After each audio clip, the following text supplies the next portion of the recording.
Healthy momo बानानोर जन्य आमी एखाने 1 कप मतो साबुदाना और हाफ कप मतो सुजी निये नेब।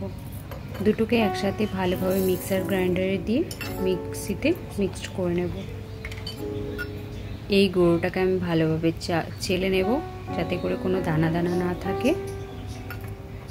এবারে গুঁড়োটার মধ্যে আমি 1 চা চামচ কর্নফ্লাওয়ার অ্যাড করে দেব বাইন্ডিং এর জন্য।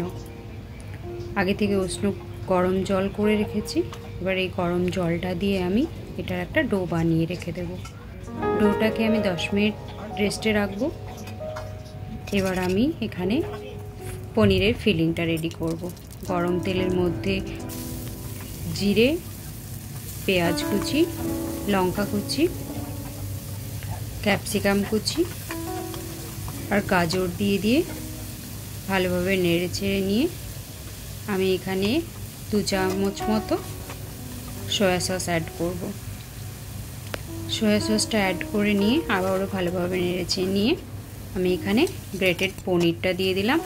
पनिरटा देওয়ার পরে अल्प परिमाण मतो एकटुखानी नुनटा दिए नेड़े चेड़े निये एटाके नामिये नेब।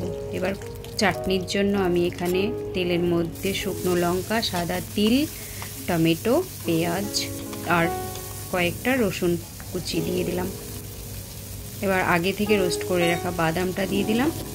एटा भालोभाबे नेड़े चेड़े निये ठांडा करते देब। एखाने एकटुखानी नुनও दिए दिएछि। एबार आमी भालोभाबे रुटी बेले निये ग्लासेर साहाज्ये केटे निलाम। एटा যতটা সম্ভব পাতলা করব। এবার পনিরের ফিলিংটা এর মধ্যে দিয়ে যে যার নিজের পছন্দ মতো শেপ দিয়ে নিয়ে মোমোগুলোকে তৈরি করে নেবেন। আমি আমার মতো করে নিজের মতো করে মোমো বানিয়ে নিয়েছি। এই মোমোগুলোকে আমি 10 মিনিটের জন্য স্টিম করে নেব। আর চাটনিটাও আমি তার মধ্যে রেডি করে নিয়েছি। Healthy momo ready.